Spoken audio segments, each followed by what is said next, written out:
We can transition to talking about anti-racist theater practices. You know, the story is built on otherness. And so I know Megan had talked to me a little bit about the way talkbacks had gone during your run of the show and how it brought up a lot of conversations in your community that you didn't really, some people didn't know you needed to have, that apparently you still had to have. And so I'm curious about like what the transition or like what the connectors to your community looked like. Like, were there moments where where people were like, oh, I have been othering these marginalized identities in our community, or I've been doing this thing? Um, and did it change at all? Because I think that the narrative of the story changes a little bit when Iago and everybody else on stage is black or brown, right? Like, such a large part of Shakespeare's original version is about racism and about this white man who is jealous of this black man's ability to rise above his station. And so, how does that change the conversation when all of y'all are black and brown? Mm. Throughout, most of the circles that we're in, I think, this is halfway a story about just being black in New Mexico. We're in a place that's 2% black. And oftentimes in all of our spaces, we're often, the only black people there. If I was doing a community theater show, I might be the only black person on stage for that given season. If I do that show, Mark might have the same kind of experience. Josh at one point, might have been the only black theater student at the school with a faculty that has 0 black teachers, which I think is something that we're used to seeing throughout academia, in most cases, so we're used to being tokens. And throughout my whole kind of theatrical and film experience, I've always been the token. I was the one black dude in this. I was the one black dude here. I was considered for this show because they needed the Prince of Morocco, but why didn't they look at me for the other character? This and that. And so I certainly applaud a lot of the directors and a lot of the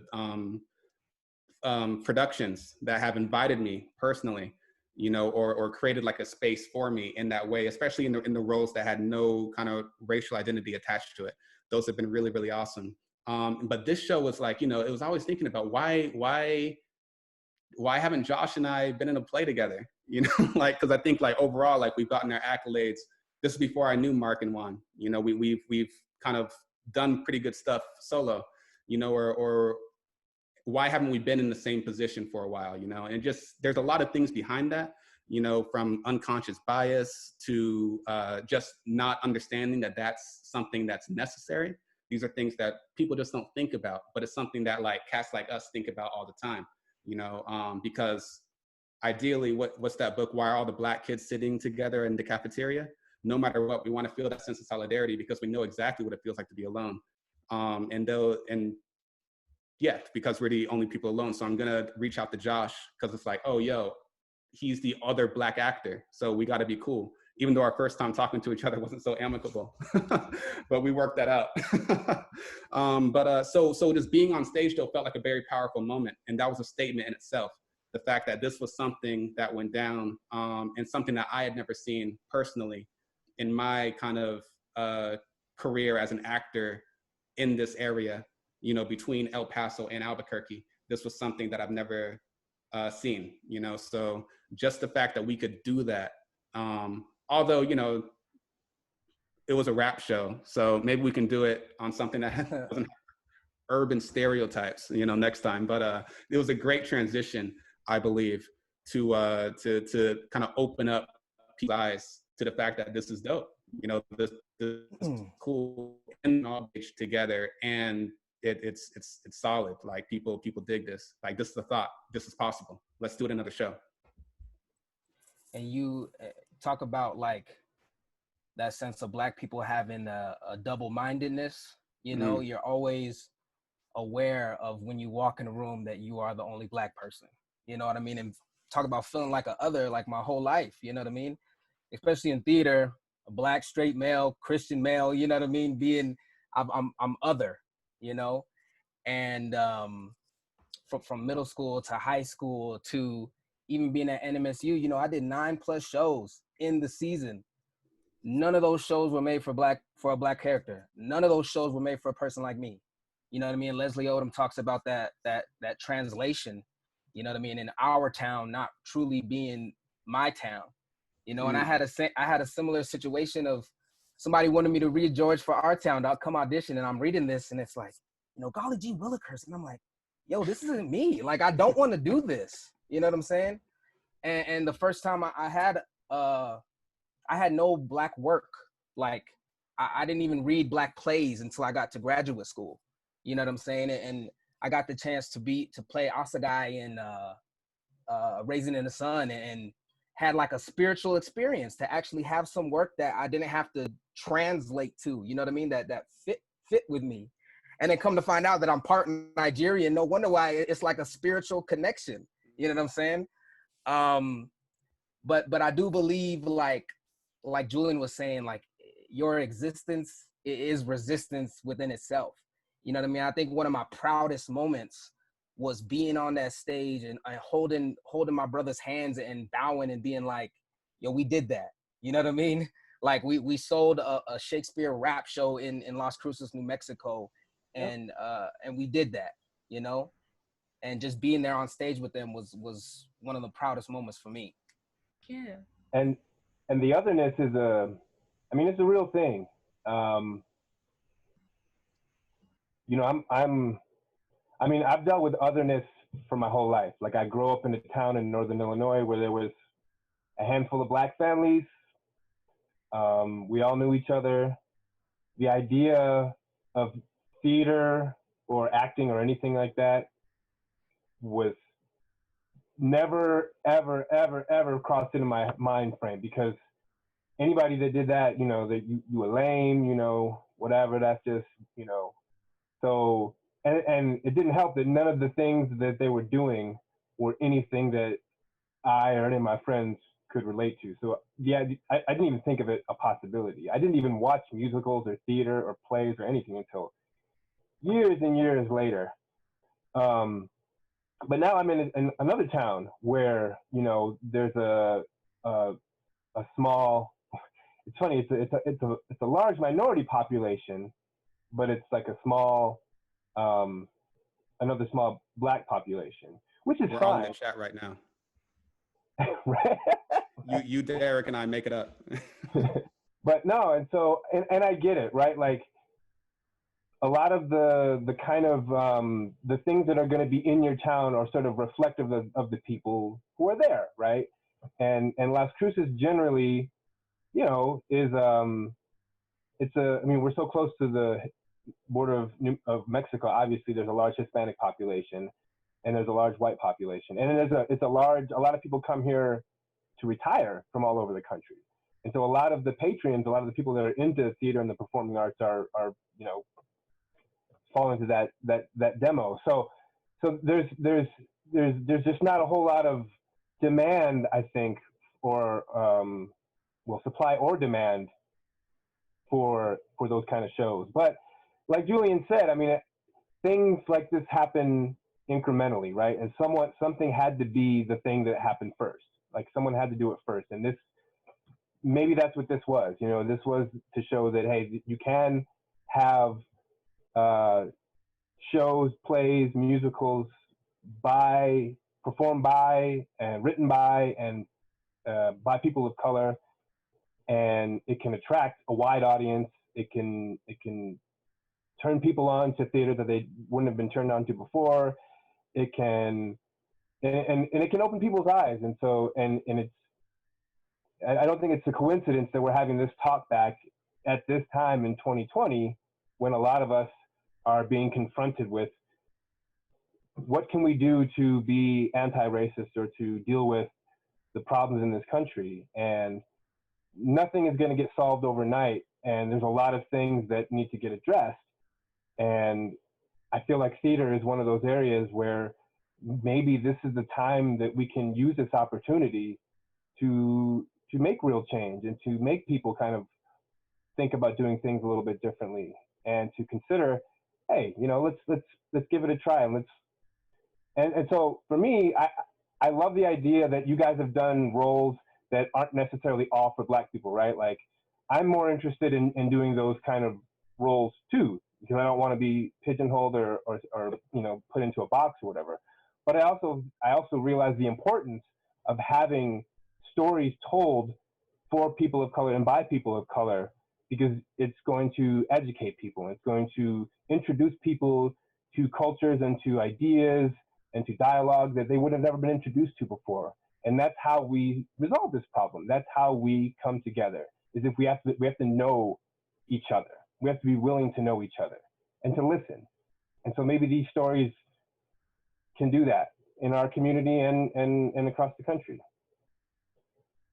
I think that that's like everybody's hope. I don't know how many of you are looking at what's going on with we see white American theater, but like those demands are really interesting if you have the time. And all of the things that are coming out, like the stories that people are telling about some of the titans in our industry who are not living up to their title or who they said they were or who we think they should be.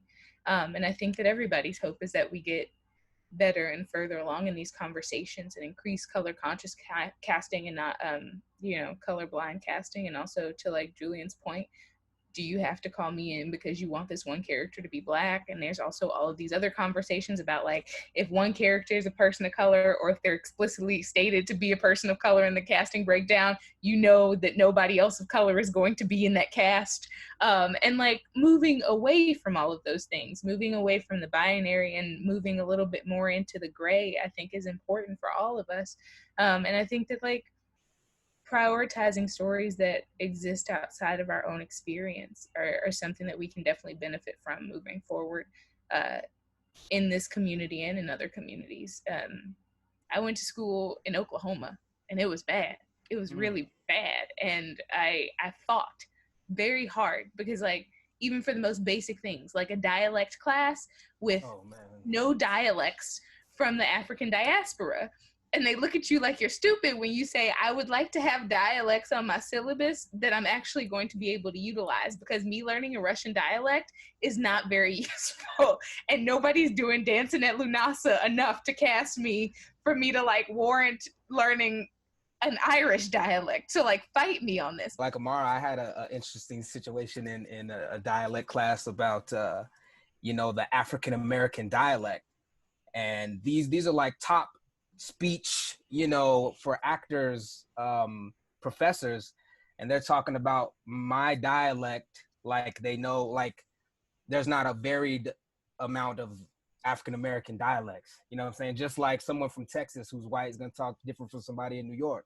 But when it comes to my voice, I'm pigeonholed to this. They were talking about it literally in the podcast. It said Black people use the word mouth instead of mouth. Ooh. And I'm like, I said, hold up, time out, yo, I don't use mouth. That's not how I talk. So why for, a white person's dialect, you can have all this array and variety, but me, I'm pigeonholed to this same little construct. But yeah, I think African-American vernacular English is still like something that we're fighting. Like it's something that we're fighting against. There are a lot of teachers who are saying that younger students need to be taught as if English is their second language instead of being told that like words like axe are wrong. Right. And so it's really curious though. But yes, everything you're saying, I think that the belief that we all come from the same place is actually stifling our ability to like be more specific. Because of the mass migration of African-American people that happened in like the right around the civil rights era, where everybody was like, we leave in the South, we go into the North for various reasons, from like your family members are lynched and they're bribing you to get out of town to we just want a better life for ourselves. And we kept a lot of the same colloquialisms, the same verbal colloquialisms, but then you get into a space like, I'm from Chicago, so everybody in Chicago has a very specific way of talking, and we have specific language and specific vocabulary words, the same way that like if you're Black and you live in California, you have specific vocabulary words. And the like pigeonholing doesn't allow us to be specific about our experience. Right. And I think that's something that is just like ingrained straight up, that unconscious bias. That reminded me of this moment. Actually, my geometry teacher in 10th grade at Cruces High, I don't know his name, I forgot, But he was like, Julian, do people say, I mean, do you say axe? You know, and he was like, this guy told me all Black people say axe. Do you say axe? And I was like, no, I say ask. You know, like what? Now, like in college, I woke up one day like, oh my God, that was racist. You know, but this whole idea too that, you know, the idea of using slang and dialect is like less than, and then even comparing that same idea with Shakespeare and these things. And when you really start to look at Shakespeare and the reason why, you know, you asked earlier in the beginning, this connection between Shakespeare and hip hop. And it's like the language of Shakespeare is almost synonymous with that of hip hop. Like, you know, when you break it down, hip hop, classic hip hop at 78 beats per minute, where you hear it, even like the old school cats, LL Cool J and everything like that. It's in iambic pentameter. You can read hip hop the same way you read Shakespeare. And so, and people are like, oh, Shakespeare's, oh, this and that. You could do scansion and stuff like that. I can read one Shakespeare line, but maybe I have to read that Lupe Fiasco, like, bar over and over and over again. You know, and the same work that I put into understanding Shakespeare is the same work I put into understanding hip hop. But for people that don't necessarily connect with the two of them, you know, it's not something that's gonna be put together. And my love for hip hop is the only reason I was able to connect with Shakespeare so well. But for some reason, you know, Shakespeare's all the way up here, despite the fact that, you know, even back in the day in Shakespeare's time, being an actor, plays and stuff was a peasant's farm. It wasn't cool. It wasn't dope. Queen Elizabeth made that happen, you know? So it's like this language and just the fact that we don't understand this stuff, it's something that was invented through time. It's just because it's old and archaic. That's why we did. Right. Curious about like the way things transition, right? Like Shakespeare in his time was pop culture. Like right. he was Lupe and Kanye and everybody else. He was a rapper, and like, you know, everybody was like, all the rich people were like, what you doing and why are you doing it? And all of the groundlings are sitting there like loving this shit, throwing tomatoes at people, and everybody is like, all the rich people are mad again until Queen Elizabeth shows up. And so it's really curious. I think that I'll never forget, we started talking about Hamilton one day, and we finally sat down with one of my white friends who was like in my matriculating class, and he listened to it and he was like, it's very fast. And I was like, that's your critique? Like, it's fast? And I just couldn't help but think about the fact that, like, Pirates of Penzance, which was arguably one of the first musicals, aside, like, written by the same people who wrote HMS Pinafore, like, they were writing in this speed, and nobody ever talks about how fast they are. Nobody ever complains about that. But because it was written by somebody who wasn't white, it's a problem, because it centers people who are not white. It's now a problem. And that's really fascinating to me, because nobody says anything about, I am the very model of a modern major general. Like, nobody says anything about the fact that that's that fast. Nobody cares. I think that's just a clear-cut intention of whose voice you're trying to amplify, you know? You told me when we talked, Amara, and you said inclusion is a word you don't love. Yeah. It's so hard to wrap your head around that, because, I mean, for a lot of us, but I've read a lot of work from Lisa Kron, who says theater is all about presenting a bunch of characters and inviting everybody into each one of them to try to understand their experiences. And we have been told that people's stories that are of value are the white, male, straight story for centuries. And we have to actually actively combat that in each one of us, to say, like, why is it that I didn't go see Fela in New York? Like, I've gone to see a lot of these shows, but like Fela specifically, I was like, God, I don't know, man, that feels like homework. Instead of being like, this could be a really cool, everybody's saying this is a great show. Like, that's shitty, that's racist. I mean, I think it's interesting when someone like Lin-Manuel Miranda is like, I can't wait to have little white fat kids in Kansas singing the role of Usnavi or whatever, because they're gonna be learning about me. You know, like, was his whole thing. And that doesn't mean that he doesn't want to see Latinos do it, but it means that he wants other people to have that relation experience. So I think it's just a question of, like, put it out there anyway, make it happen, give people fully the voice as much as possible. And our community's not succeeding in that. And That's fair. I don't know a community that is succeeding, to be quite honest with you. So you're in good company. I think that, like, again, the VCU American Theater, their 31-page document has a lot of good resources in it. But, like, I think, like, in terms of conversations like that, you hire cultural competency people. You hire somebody to come in who will aid the director. You pay them equitably and competitively, and you ask them for their expertise. Like, that's all you can do. That's literally it. That's what you do. You ask somebody in who has lived experience, who has like knowledge of doing this work. To explain a little bit more about my distaste for the word inclusion, inclusion implies an already existing structure, and it still implies ownership and you inviting somebody into a space instead of allowing the space to be whatever it needs to be, instead of allowing people to come in and change the narrative and change the conversation. So I don't like inclusion.